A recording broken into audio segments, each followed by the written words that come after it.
So I got a dream that I'm gonna be at the top of the scene. On every screen, making my presence something to be seen, yeah. I'll make them all see that I could be anything I wanna be. If you got a dream, then you need persistence and lots of belief, yeah. Yo, don't take that negative energy, I replace that. I just wanna be me, I don't fake that. I just wanna be free, yeah, chase that. I got a new obsession, it's helping and teaching and giving everyone a lesson. It's living and winning and building something that's impressive. I don't wanna do the same thing, I wanna be progressive, so I'ma make a new me, a new beast, a true fiend. He's everything that he wants to be. Look in the mirror, what he wants to see. It's a dude looking back at me. I stay on track, yeah, track things. I'm setting goals, life hacking. I'm steady stacking. I see myself being happy. A better me with a strategy that I'm attacking. Put to the test and you know I'll ace that. Hit me in the face and I'm hitting right back. I enjoy the chase, so I'll stay on track, yeah. I enjoy the race, so I'll make that back. Got a lot of dreams that I'll make come true. Got a lot of things that I wanna do. Got a lot of goals that I wanna prove. And there's not a lot of time, so I gotta make moves. Hey guys, what is up? Welcome to the Fly Like an Eagle podcast, episode 11. Wow, 11 weeks in a row here on Edge of Philly Sports. It's incredible. I'm here with my guy Austin from Attacking the Third podcast. How you doing, my guy? I'm doing good, man. Thank you so much for having me on. You and I have always had a lot of fun doing the Eagles post game here on EOP. So I mean, I was more than willing to jump on here with you when you asked. Yeah, you haven't done it in a while. I'm like, oh, I hope everything's okay. Oh yeah, it's just more. A lot of it was work, so I wasn't able to get in there. But with everything sort of clearing up over the past few weeks, I'm going to be more available. Even though we're unfortunately probably getting close to the end of our year, but Yeah, sadly, we got to talk about that, bro. We got to talk about that. And then we got to start off with this game, bro. This game hurts me just to even see it in my screen here. So we lose to the Giants 27-10. Give me your overall reaction. just overall, just really bad. It was exactly what you saw from the Eagles in the past few weeks leading up to this match and this game, I should say. Sorry, I still have my soccer brain in. But dude, it's everything you were hoping the Eagles weren't going to do to cap off the season on the streak that they were on, and they did everything you were hoping they would. Yeah. I mean, hey, the defense collapsed. I haven't seen a defense this bad since, like, ever. Like, this defense, what is going on? Yeah, I don't think in my lifetime, I mean, granted, I grew up in the early Ray Rhodes era, so I have seen some pretty bad Eagles teams, but just the defense being really bad with a stagnant offense, I don't think I've seen in a long time. I have not, dude. I'm 29 years old, and this is, like, the worst I've ever seen it. Now, people are telling me about Kotite. I was born during that year, so I didn't get to see Kotite. So I'm like, oh, I'm here. Eagles. Okay.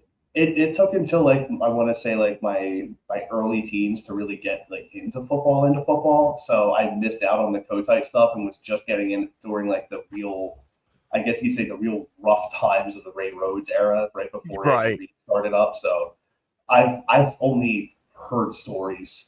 I feel like we're talking about a war. Like I've only heard stories of the Kotite era. Right, that's exactly me.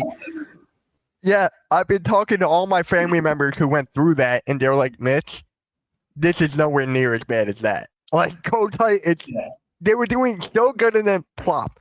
But here's the thing. Shout out to my guy, NFL Reality Tech. He was on my show a while back, months ago. He was like, Mitch, we were 10-1. Kotite didn't even go 10-1. So it's just like, just for that alone, this is worse. For that alone, this is worse. And what's going on with Jalen Hurts, bro? Like, dude, seriously, what is going on with him? I don't know what's going on mentally, but dude, that finger looked nasty. Like, as someone who dislocated a finger playing football, granted for me it was backyard football, but it's still football. Dude, on a throw to hit another hand, like it was this index finger. Yep. This whole thing here was just shunted this way a little bit towards the joint. So like dude, seeing Jalen Hurts' finger just stuck like this, I was like, oh God, right? Like that's brutal. Like so, especially with the fact that like having to just try and gear up for the playoffs now. Like we just heard earlier today that he apparently hasn't been throwing all week. So Exactly. That's we don't exactly the know, next thing I was we bringing up. really don't know what his status is going to be. And if he plays, we don't know how effective he's going to be. So it's just leading to more question marks for an offense that has had more questions than answers throughout the last 6 or 7 weeks of the season, to be fair. Right, right. And for me, I'm just like, it's the mental block. Yes, that's obviously the number one thing with Jalen Hurts and this whole thing. But for me, it's like, okay, Jalen has a dislocated finger. Run the ball. Run the ball. Like, how obvious is that? Like, run the ball. The capabilities that you have along the offensive line and at the running back position, you should be able to slash a team for at least 175 to 210 on a weekly basis. Yeah. And the fact that we're not just in terms of the passing offense too, but just in the rushing, just stagnating or not even really giving it a fair shake is just Right. really sad for knowing how effective in the run this offensive line can be, and our tight ends as well, like Dallas Goedert, Jack Stoll. Like these guys can really block on run protection, and we're not utilizing their stronger capabilities. Like don't get me wrong, Dallas Goedert is an incredible pass catcher, but he's really good at setting an edge on a run. Yes. Like utilize these capabilities, and you're gonna get places, and you're just not seeing it with Philadelphia's offense. You're not. And you know what's funny? Pat, he was on last week's show. So we were talking about the Pro Bowlers. 3 of them on the Pro Bowlers on our offensive line. Kelsey, Dickerson, and Lane. Yeah. I'm like, what did Kelsey do? What did Dickerson do? Lane is common sense. But yeah, Lane just makes sense. Honestly, the fact that Mailata didn't even get a look is something that bothers me a little bit, because I feel like he aside from Lane Johnson was one of the more effective offensive linemen throughout this whole season. yeah, exactly. And his story from rugby to this, an all-pro offensive line, and he didn't even get looked at. I mean, what is this league? What is the team? I don't know. I don't understand it, man. Like it's like I said, it's every single week since I want to say the overtime win against Buffalo. You've had more questions than answers coming out of every single game, and those questions are piling up. And if we don't have an answer to at least a handful of them against Tampa Bay on Monday, we're done. Yeah, we're going to get into that some more, but it's since that 49ers game, right after the bye, we got our ass kicked there, then Dallas, and then so on and so forth. It's like, what happened that 49ers game? Like, I wish I was a fly on that wall in the locker room. I'm like, okay, what happened here? Give me some news. Because just understanding what possibly went on with the mentality of this team after that game, because that was the straw that broke the camel's back for this Philadelphia Eagles team, I believe.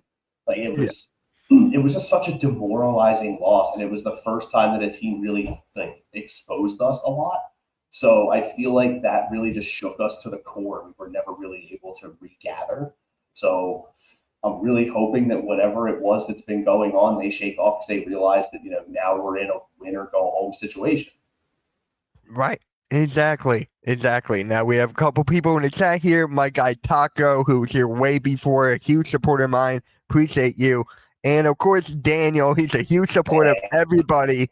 Philadelphia, he's wherever. And Alexander, a Cowboys fan. So there's that.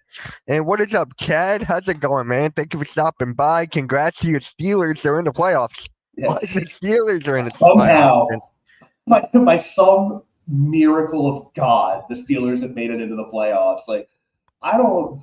Who's going to even start a quarterback for them? Like, is it going to be Pickett? Is it going to be Rudolph? Like, who's going to start? Well, that's a good question for us too, because with Hurts in his finger, are we going to go to Hurts, or is it going to be Mariota? Is Mariota going to get the nod? Is it going to be the guy that Chip Kelly wanted all along that finally came around? Jeez.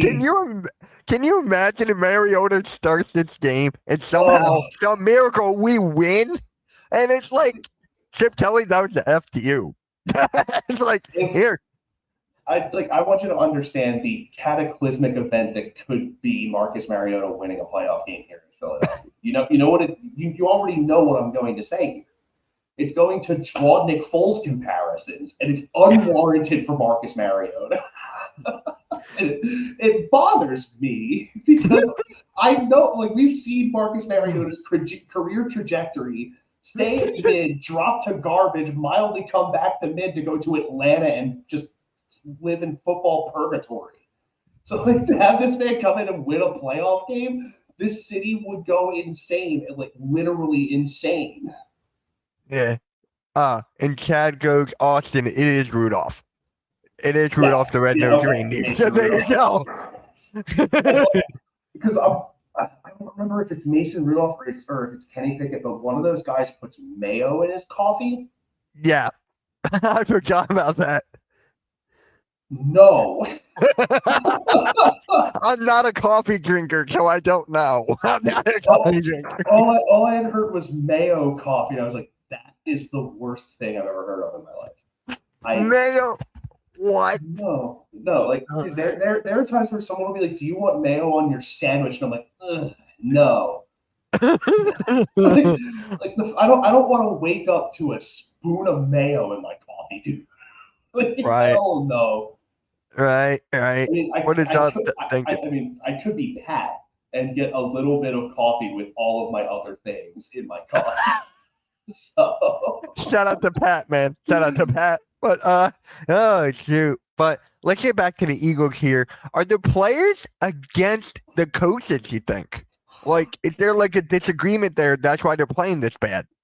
I think a lot of it's just the scheme and what's being called from the play callers is just too vanilla, or I feel like Sirianni may be holding back a lot of the gas that we really have in the playbook because he doesn't trust those guys to make the calls. Like the amount of times, like, one of the things that I had noticed about the way the tackling sort of fell off after the Niners game was we had lost Zach Cunningham to injury, and he was a solid tackler. And I feel like the entire defense's tackling capability went with him when he went down to injury. And it just hasn't come back. Like, I'm seeing so many opportunities where I'm like, that should just be a completed tackle. And you're just letting these guys get by. Which happens all the time. It's a bit of a longer season, so I can understand, fatigue setting in, but six straight weeks of just, pardon my language, piss poor defensive play outside of the defensive line, like, I don't understand what's going on. And if it is the players going against the coaches, they need to figure out a common ground, because if you're letting Matt Patricia run your defense, you're going to have to work a lot harder to get success. I mean, yes. And here's the funny thing. You brought up Matt Patricia, right? It's like he just got here. How do you expect him to learn the playbook like that? Like right away. Shout out to my guy Philly Halftime for that. Because honestly, it makes sense. I mean, it takes like a whole off season to do that. It takes like off season, even a preseason for their playbook. Yeah, it takes a lot of time to adjust to the more intricate play calls within the playbook, and Patricia's just not ready for it. He's really not. Nah. And people are like, now, let's get Martindale. He's available. Let's get this guy. Let's get Bill Belichick now. Let's get this guy. Do you really want Bill Belichick to come close to your team after the season that he just had? I don't. Me neither. And just like, I'd rather take Harbaugh. That's just me. I'm a Michigan fan. I mean, give me Harbaugh. Oh, yeah. I mean, Harbaugh can be tenacious with his play calling. Both of them can. Like, we've seen it with Baltimore throughout this entire year. The Harbaughs can really go for the throat when they have to in terms of their play calling capability. And if you want to upgrade either side of your ball, Harbaugh could be a choice. Yep. It really could be a choice, yeah. And my guy Bruce is in the chat. Shout out to my guy Bruce. He's a real good supporter of mine in every single chat, videos. Yep, Mayo Coffee, chat. Mayo Coffee. And Bruce, I feel you're right. Appreciate that, man. Appreciate that. But okay, let's get off the coffee. Let's get off of that mayo and coffee thing. Oh. Because for me, I just want to go back, when you go back to the coaches, right? And you look at these play calls they're doing, they only want to throw the ball. That's what Laurie and Howie Roseman want. And obviously, you look at last year, run the ball works. I mean, like, why make the change? And you have rookie offensive, defensive coordinators. Yeah, and a lot of your time on defense, you had a lot of a lot of rookies in your secondary this year. So, I mean, they fully adjusted to the playbook? Probably not. But at the same time, they're probably ready given the situation if you want to make those more intricate play calls, and not doing that sort of limits their capability. And with Patricia, a lot of the defenses that he likes to do are man scheme. And James Bradbury is not a man defender on the outside. He's way better as his own defender, of which we've said this many times with many decent corners that have come in here. Nnamdi Asomugha, Asante Samuel, Dominique Rodgers-Cromartie. Like, these guys were solid zone defense guys, or they were good man defense guys in Nnamdi Asomugha's case. And they were playing the opposite style of defense. And everyone's like, this guy's actually a fraud. But he really wasn't. Like, these guys are really good in a set style. And then if you run the other style, they're not going to be as good. So it's just, if it's not one thing with this defense, it's going to be another. And most of the time, it's just one thing. And that one thing isn't great right now. It is not. And you forgot to mention Troy Vincent. Remember him in his own defense? That was a great one. Like, look at him now. He's like what is he? Like the NFLPA, whatever. Yeah, one of the heads of the Players Association now. Yeah. Yeah, I mean, just what has happened with our secondary? We used to have like that fearful secondary: Brian Dawkins, Troy Vincent, Bobby Taylor, even Quinton Michael are thrown there. Dude, like, and even another bit of a deep cut guy that played alongside Brian Dawkins at one point, Michael Lewis, was another one of those big hitting safeties. Like, you don't get those, like, especially in the safety position, you don't get a lot of big hitting guys anymore. Like, you don't get those like Ed Beat, Brian Dawkins, Troy Polamalu types because of how they rule a player defenseless in the NFL now.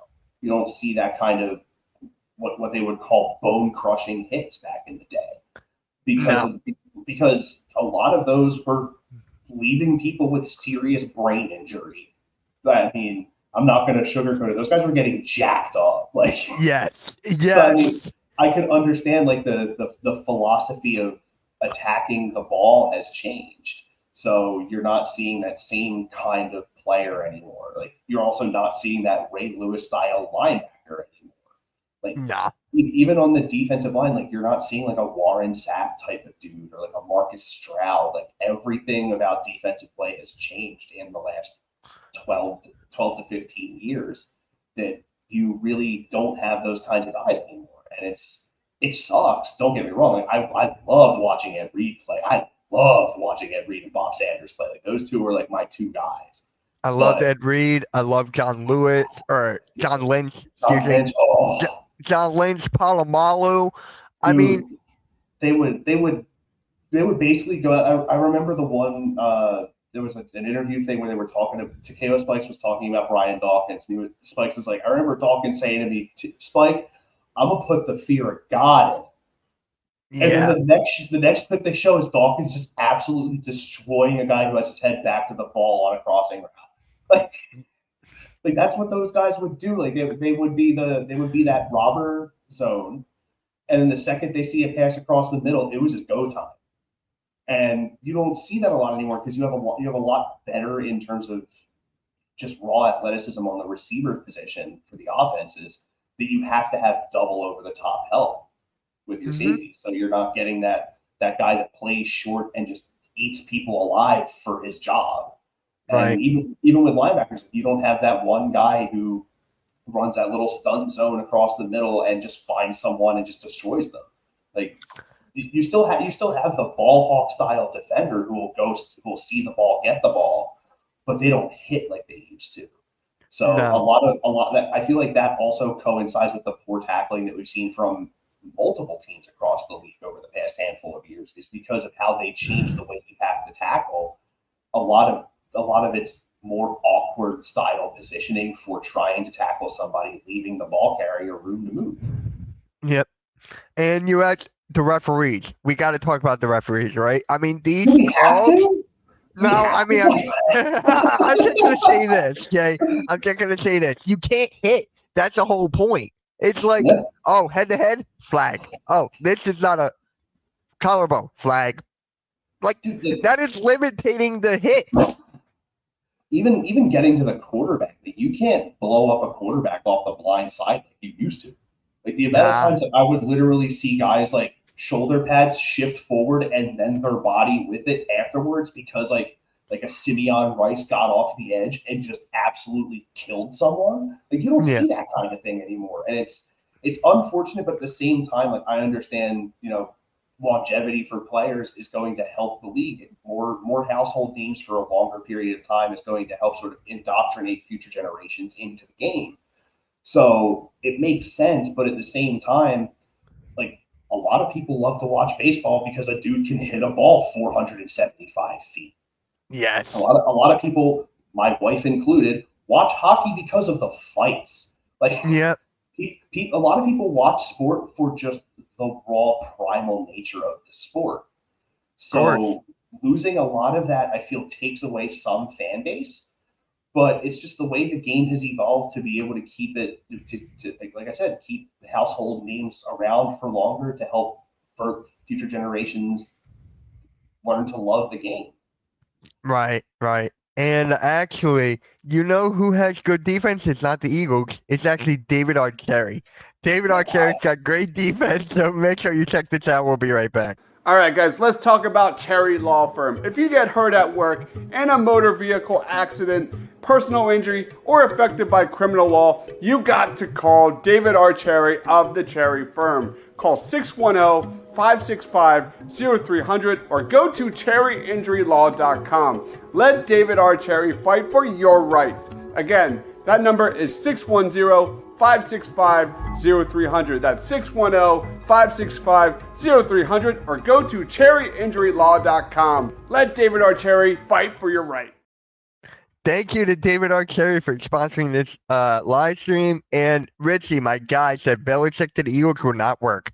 Absolutely, it will not work. This is why I'm associating myself with the Eagles community on Twitter. This is why I'm done. I mean, Hey. out of the coaches that did get the access past week, I personally would love to see Mike Vrabel come in. Right. He's a guy who understands the philosophy of having decent running game and using it to its full effectiveness. He gave Derrick Henry one of his best rushing years in his career, and he workhorsed the hell out of it, but he knew what he had at that position and he utilized it. Yeah. So Jalen Hurts will learn much from Belichick. Thoughts? Most of the Eagles' salary cap is on the offensive line, so we need to forget the whole Bill thing. The Vikings are a better spot for him. Yeah. This would definitely be a better spot for him. He has pieces in place already to help with the trajectory of the team. He definitely is a more, I guess you could say, game management style coach, and Kirk Cousins is that type of quarterback, so I feel like that would fit in perfectly. Mm-hmm. And actually, it is a good time for my segment that I have on every show. It's 3 words or less. So describe the Eagles in 3 words or less. Sad and disappointing. That works. It was 3. For me, I try to change it up every single week because I can't go with the same thing every single time. So for this one, I'm just gonna go, where are we? Or nah, Eagles have sunk. Let's go with that. Eagles have sunk. I probably could have summed it up in 1 word and just said pain. But that works too. I forget what Pat. Oh, Pat says complete dumpster fire. Yeah. These are all quite fitting. Yeah. Mitch, could you and Austin? No, go on. You're good. A few weeks ago, my 3 words could have been lost to Kyler. Yeah. And now this one could be lost to trash. We'll get into that in a minute. But Mitch, could you and Austin discuss the problems that we are having with our pass rush, and especially on 3rd down, as I feel this is important? You got anything to say? I don't even know where to start, dude. Right? Right? I'm just sitting here like, what the hell? One of our problems is we're not getting to the quarterback as much, so we're leaving them in 3rd and mid at best. We're having troubles tackling, which leads to larger gains, so sometimes they're not even facing 3rd downs on drives. And then the poor play selection. You're not limiting teams to having to check down for maybe 2 yards at best. You're not giving a lot of times, quarterbacks are feeling pressure, but it's very limited pressure. Like Kyler was escaping a ton the other week. So I mean, it's just there's too many problems to list them all and not enough time to discuss them all, unfortunately. Yeah. Yeah. I mean, for this, it's just like, I just don't know. It's just like Sean Desai, it's just so bad at schemes. And Matt Patricia, with his play calling, it's been like 2 weeks. So the 49ers exposed us, and that's exactly what happened. Exposed Yeah. us. Do you remember when, I forget who the Eagles were playing, but McCaffrey was on Manning to Manning? And he was like, watch this, guys. They're going to run this play, run up the middle. He called it, and it was so predictable. Like, Yeah, I forget exactly what game it is, but I know exactly which one you're talking about when McCaffrey was just calling every single play that we were running yeah, throughout the entire time that he was on that show, and it just goes to show how mundane, vanilla, use whatever word you want to use, the offensive play calling has become, especially in the run game. right. If it's not a designed run, we aren't running it. And one of the things that we were talking about for a majority of last season was Jalen Hurts' effectiveness on the RPO, Mm-hmm. and we're not seeing that this year. We're not seeing Nah. as many options. I mean, we're seeing a lot of, I'm assuming, they're option routes for receivers that are leading to interceptions because the receiver and Hurts don't seem to be on the same page from time to time. But we're not seeing it from right off the snap. We're not seeing a lot of kill calls at the line on like defensive looks. We're not really seeing a lot of, I guess you could just say pre-play, pre-snap play calling is what I was trying to say there. Like you're not Yeah. seeing a lot of the same stuff that made Jalen Hurts an effective quarterback and potential MVP candidate last year. You're Mm-mm. seeing it, and I really hope that it's not because it was a flash in the pan type of thing for him, because he does have the tenacity to be a consistent starter in the NFL. He has the work ethic for it. He's proven that he can be a leader for a roster. He has all of the intangibles for being a consistent leader of a team. Mm-hmm. If his actual play is what's going to limit him from maintaining a top spot on a roster, it's going to be an absolute shame. Oh my. Yeah. Yeah. So Richie asked, can Swift pick up the blitz? We saw Penny cannot, so that might be the reason why Gainwell gets more snaps. I mean, Swift had over 1,000 yards. He's in the Pro Bowl. Yeah. So it's just like, I don't know about that. He got 1,000 yards, and we don't even run the ball. It's like, that's a funny thing. We barely ran the ball, and he still gets 1,000. First time in his career, too. He picked up a chunk of it in the first like 11 games of the year, though. So I mean, that Yeah. gave him a ton of time to have very mediocre games through the tail end of the season to reach that 1,000. Same thing with Devontae Smith.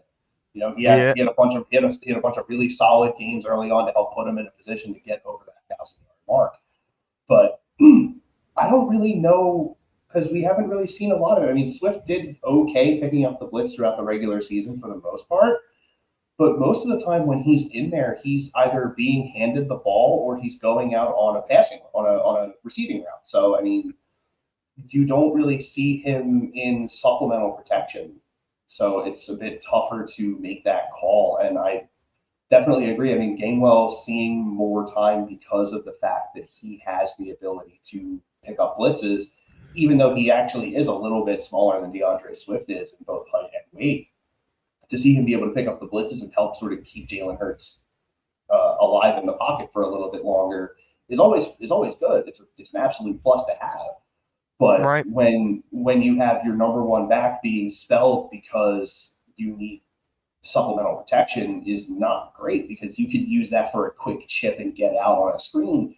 And DeAndre Swift in open space is way more effective than Kenny Gainwell is. Oh my God, yeah. Yeah. My guy, Philly halftime, he cannot stand Gainwell, like, at all. Like, it's just so funny when he flips out. But Bruce Coach Mitch, I feel underachieving great talent. I mean, you're not Yeah, wrong. You're that's definitely not wrong there. a really good 3 words or less from Bruce. That's Underachieving great talent. Yeah. Yeah. That works. So Richie, for Bruce, next week when I do that, use that again. New season. Yes, it is. Yeah, Like, absolutely. yeah, I'm not reading that. I'm not, I'm not reading that. He always does stuff like that. Mitch, how do you think we can fix it? Will be a great pass rush talented, in my opinion. It goes down to play calling. That's all I can say, Bruce. Yeah, That's all I can say. it comes down to the two main things. It's the play call and the execution. And Right. as long as you can get both of those on the same page, you're going to end up back where you were last year with how tenacious your defense was. Mm-hmm. And we're just not. We're seeing execution. Execution is there. Hassan Reddick got his this season. Jordan Davis, every single person in that defensive line was eating for a good portion of the year. And then it just looked like the play calling stagnated. A lot of teams understood what we were lining up in. So it left us open on a lot of situations where we would get near the quarterback but wouldn't actually get Right. Right. Mitch, I also fear our red zone D has not been good enough, like in the past. And if we could please fix it, we would be the champions, in my opinion. Hey, them. red zone offense for me is a bigger worry than red zone defense. Both sides. Red zone Both on sides. both Let's just sides put it there. has Let's just been put it there. has been so bad, especially the offense this year.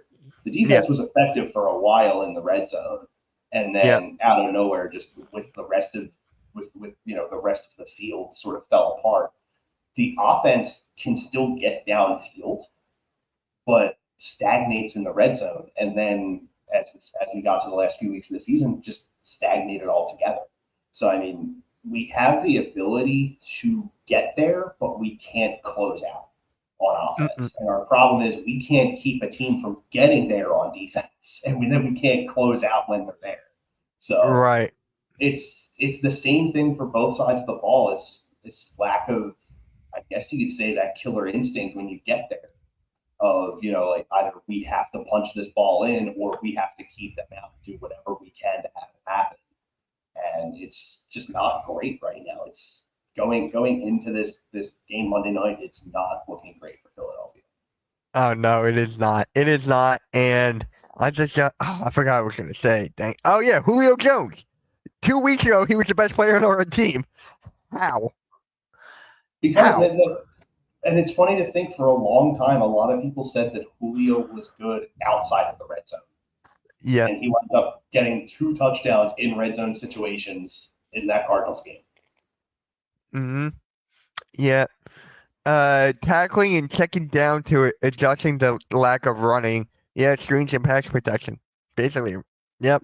Ryan, you Yeah, came right on it with the money. that sums up the defense and offense extremely well. Yes.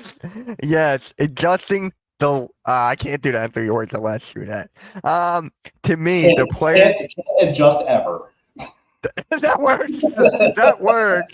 So to me, the players are self-fulfilling prophecy that they will do not well in the defense scheme, so are just giving half of the effort at times. Okay. Yeah, Yeah. I especially agree with the whole self-fulfilling prophecy thing, where they're sort of feeling like the play calling isn't there to go with their ability, so they're sort of, I guess you'd say, phoning in a lot of their play. But I would like to hope that that's not what's happening, because if you find out that a player is sort of just not giving full effort out there, it makes you really mad, because like Yeah.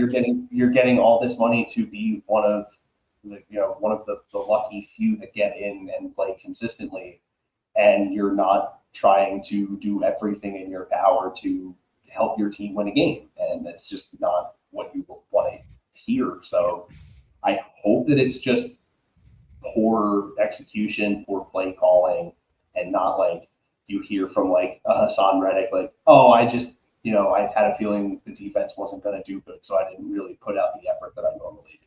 Like that would Yeah. piss me off. Oh my God. Yeah. All right. Bruce, you'll be here next week. Awesome. That's a big support that I love to see, man. I love to see it. Clowney was just a bust, like for Texans, then he became a journeyman. maybe like in Jordan Davis' future, more evidence that Davis might need to be traded and chase Young. I don't want to talk about that now, even though he beat my Michigan 2 years in a row. I don't want to talk about that. I mean, I can sort of see that potentially being the trajectory for Jordan Davis, but I would like to hope it's not. Jadeveon Clowney was incredible in his first handful of years with the Texans, and then eventually just sort of lost that edge that he used to have as a linebacker. So I mean, I can understand why that happened. Also, age caught up to him a little bit, but teams still, linebackers are still at a premium. Good tackling linebackers are at a premium. So I can understand why he's still around, being the journeyman that he is. Right.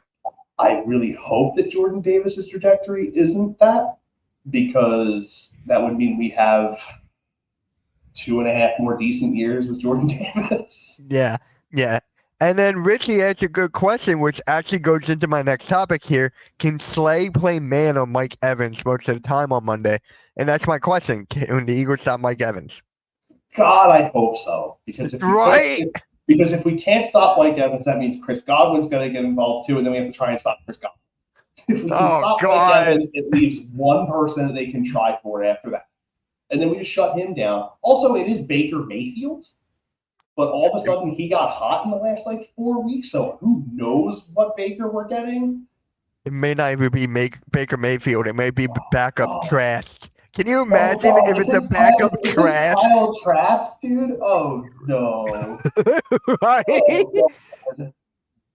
Oh, this is why I don't feel confident in this team. I don't know how people out there have confidence in this team. I don't know. I don't want to know. Don't give me whatever you're smoking. I don't want that. I don't want that. Mitch, I feel you were also right about the red zone offense, as I forgot about that problem. But I felt if we get rid of Desai, we will be great again, but I was wrong. You can't. Here's the thing.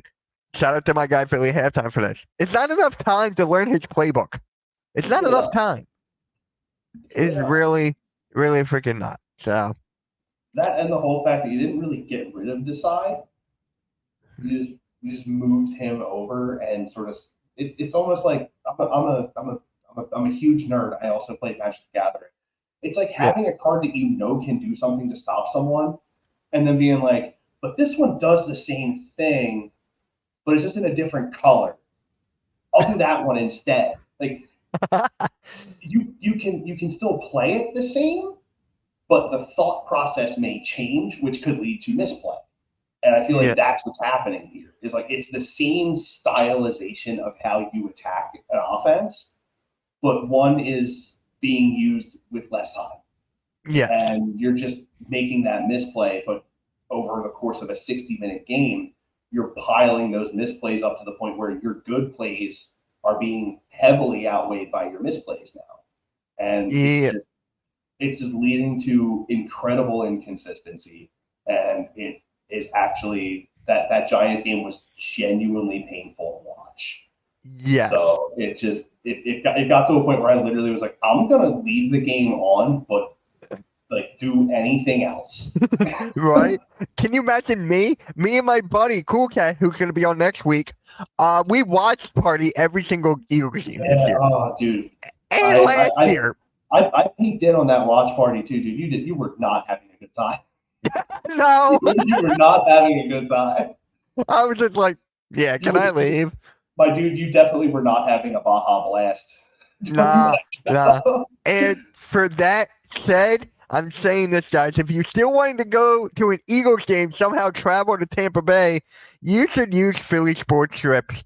So make sure to shout out to Philly Sports Trips, and we'll be right back. All right, guys. If you're a Philly sports fan and you want to travel with your favorite team, then travel with the best. Go to phillysportstrips.com. They have self-travel packages and full travel packages available with round-trip flights from the Philadelphia airport. Packages include direct flights, 4-night stays, all-inclusive tailgate parties, lower-level group tickets, Whatever you want, you got it with PhillySportsTrips.com. If you want to travel to an upcoming Phillies game, make sure you check out Philly Sports Trips. And do not forget, Philly Sports Trips has all the away trips for the Eagles' upcoming 2023 season. Jump on it now, because you do not want to lose out on all these great opportunities. Go to PhillySportsTrips.com. Yep, shout out for PhillySportsTrips.com. And to conclude every single show, what is your keys to victory? Even though I feel like we're saying the same thing every single week. You have to win in the trenches. Yes. That's my main thing. It's one of the things I always talk about. You have to win in the trenches, especially against this Tampa Bay Buccaneers team. Their defensive line is not one of the better ones in the league. Look at the division that they came out of. The offensive line for them is weak. Like you said, it could potentially not even be Baker Mayfield. It could end up being Kyle Trask at quarterback. So, I mean, you potentially have a guy who has never actually implemented the playbook that he's learned, and you could end up being at a pretty strong advantage there in terms of your defense. Another one of my keys is you have to score in the red zone. You have to score in the red zone for the offense, because if you don't, the explosive capability that Tampa Bay has can really make you pay for it. And they especially over the past few weeks of the season, they made a lot of teams suffer for not being able to convert in the red zone, because they would end up coming back with a 7 to 10 play drive that covered 80 plus yards, and it would end with a 22-yard dot to Mike Evans, or like a 17-yard thing to Chris Godwin. Like, they have the capability to really make you pay when they get the ball back. So being able to stay ahead of the curve on them is going to be very big. And then my third key is going to be, for both teams, honestly, the quarterback position. We don't know if we're going to have the QB1s. It's very possible it's QB2 v QB2. So having Mariota get some time during that Giants game last week, albeit because of a Jalen Hurts injury, could potentially prove to be a bit of an advantage for you. He's had a bit more time working with the first team than Kyle Trask has. So if it does come down to it, you may have an advantage there. And also, getting Slay back is going to be big for the defense. So you have a lot of opportunity here to be able to move on, but it could be because of the fact that you're playing a much lesser opponent. Yep. And before I give to my keys to the victory, I just want to give a special shout out to my guy Wesley, who's in the hospital right now. Shout out to my guy Wesley. Hopefully everything's okay, bro. If you need anything, please DM me on Twitter. I'm here for you, bro. I am here. So speedy recovery to you, Wes. Speedy recovery, and I'm just going to say my keys to victory right now. Fundamentals, tackle, complete a pass. Yeah, that last one especially. Complete a pass, that's mine. And then, you know what? Well, who is your player of the game and predictions? I'll give you my prediction right now. I got the Eagles losing. I got the Eagles losing 17-10. Oh, I actually have Philadelphia winning 23-20 on a last-second field goal. By some miracle of God, we get a drive late game to put us ahead. I think the player of the game is going to be Hassan Reddick. I think he takes the outside protection of the Tampa Bay offensive line out to the woodshed. I think he gets into the quarterback early and often. I really just feel like this is going to be his get-back game, even though I was hoping it would have been against either Arizona or the second New York game. Going into the playoffs, having a bit of I guess you'd say a mid-season, late-season revival of his capability. But I really do think that this will be the game that he just eats, honestly. And if we're going to win, he needs to eat a lot. That whole defensive line is going to need to eat. But I feel like Hassan Reddick is going to be the linchpin for that defensive line doing what they need to do. Well, you know who my player of the game is? Jake Elliott. There it is. That's mine. He was mine last week, and that didn't even work. So this is mine this week. Dude, I feel like it's kind of fitting that you had the soccer guy on when Brandon Aubrey, a former MLS player, was named as a Pro Bowler. So you get a soccer guy playing football. You get from football to football. So Yeah. I felt like it was kind of fitting that I was on everything. It was perfect, man. And Richie has Julio Jones, and his score prediction is 27-21. Will we see Mariota? I don't think so. Hopefully, I don't I know. would hope not. Hopefully not. Hopefully not. Who But knows? yeah, yeah. But on that note, guys, let's just read this comment. We're gonna head on out. Did someone say Baker freaking Mayfield? Yep. And he's a fan of Gainwell. I don't know how, but dig it. I mean, Do you? we did talk a lot of trash on him early in the year, and he picked his game up, so I can understand how someone could be a fan of him. He's definitely a guy who has overcome a lot of the adversity that he presented to himself throughout the season. He's definitely a very likable guy, so I can understand being a fan of Gainwell. Right, right. So that concludes episode 11. I want to thank my guy Austin for coming on, man. I love talking football with you, bro. I love it. So I love just getting to talk to you any chance I get, man. And you're such an awesome dude. I'm so glad you're part of the EOP network. It was an absolute honor to be on it. I'm more than willing to do it again whenever you want. oh yeah, plugs. Attacking the third, go for it. Yeah, actually, not too long from now, in about 45 minutes on EOP. Going to be talking Philadelphia Union soccer. Every Thursday night at 9, I do that. And then every Saturday morning at 9 a.m. over on Devereaux Sports. Going to be spend every Saturday morning talking, be it classic video games, TV, film, just general entertainment. New topics every week for that. It's me, Pat, Mike, and our great guys over there. So if you get a chance, Saturdays 9 a.m. tune into that. I am on Twitter right down here underneath my name at Austin_EOP. I occasionally play games on the Twitch at twitch.tv/Hambo26. It's actually right here on the back of my shift myself in a little bit. Oh shit, okay. Christmas gift from my wife. I'm trying to line it up. There. Oh wow, that is awesome. I love it. Yeah, I've been playing Hogwarts Legacy over there. Finally getting into that. And dude, it's been an absolute blast. Aside from that, we were talking about Fortnite beforehand. I played that. Yeah.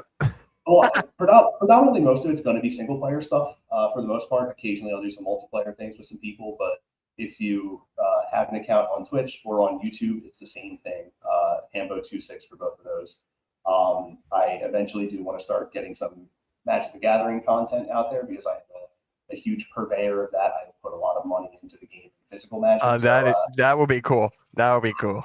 Dude, if I can get people to be able to play like physical paper Magic online, like through like this whole thing, that would be awesome content because some of the decks that I have are just stupid. Like. All right. So on that note, guys, please subscribe to Edge of Philly Sports. The link is in the chat. Please subscribe to me. Follow him on Twitter or X, whatever you call it now. Like, I hate that. I seriously do. But on that note, guys, make sure you hit that like, subscribe, and we are out. Peace.